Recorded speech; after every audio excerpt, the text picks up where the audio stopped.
So, continuing with this reading, chapter 8 of the beginning of political societies, men being, as has been said, by nature, all free, equal, and independent. No one can be put out of this estate and subjected to the political power of another without his own consent. That's such an important idea. Wow. I mean, it just gives you such a clear view of the basics of Locke's beliefs, political beliefs. Everyone's born absolutely free, and no one can be taken out of that state of absolute freedom except by their own consent. It is maybe the rock bottom, most important idea of modern political thought. The only way whereby anyone divests himself of his natural liberty and puts on the bonds of civil society is by agreeing with other men to join and unite into a community for their comfortable, safe, and peaceable living one amongst another, in a secure enjoyment of their properties and a greater security against any that are not of it. I mean, right there, the bonds of civil society, we are not as free within civil society, within a society of laws, basically, a political community, as we are in the state of nature. We have to give up at least some of that freedom. So the being a member of a political community has to be a free choice. Otherwise, societies are fundamentally unjust, right? I mean, inescapably unjust. It's just so important, that sense of consent, of voluntariness, of choosing as an individual to be within a society and to take on those bonds is such a key idea. Continuing here, this any number of men may do, because it injures not the freedom of the rest. They are left as they were in the liberty of the state of nature.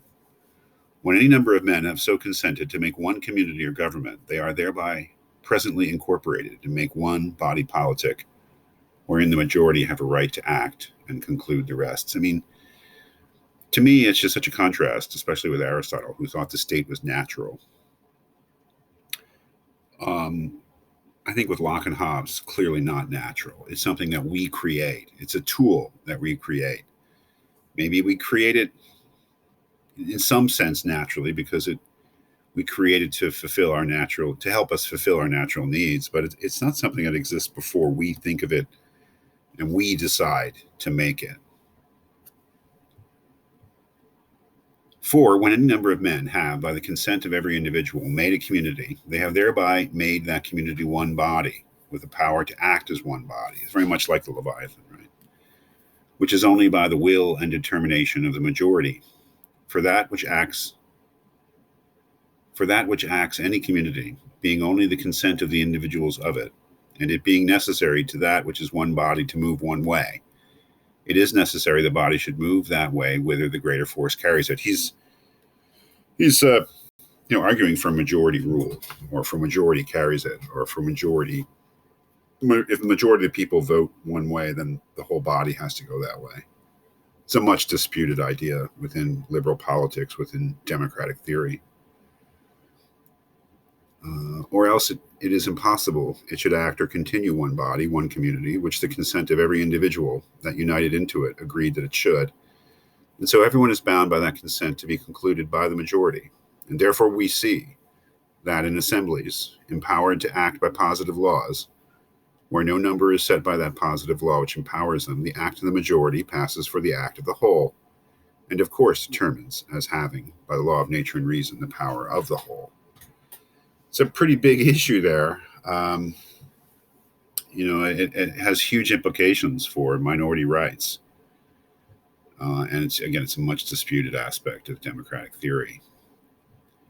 And thus every man, by consenting with others to make one body politic under one government, puts himself under an obligation to every one of that society to submit to the determination of the majority and to be concluded by it, or else his original compact, whereby he with others incorporates into one society, would signify nothing and be no compact, if he be left free and under no other ties than he was in before in the state of nature.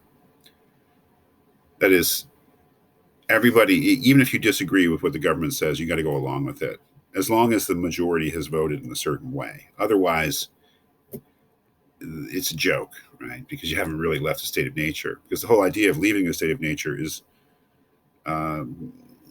agreeing to live under a lawmaking authority. Now, those laws are supposed to serve you as an individual, but if everybody had the, let's say, the Antigone idea that if you don't agree with a law, you have the right to break it, then he's saying it would just negate the whole agreement to leave the state of nature and create the state. For what appearance would there be of any compact? What new engagement if he were no farther tied by any decrees of the society than he himself thought fit, and did actually consent to?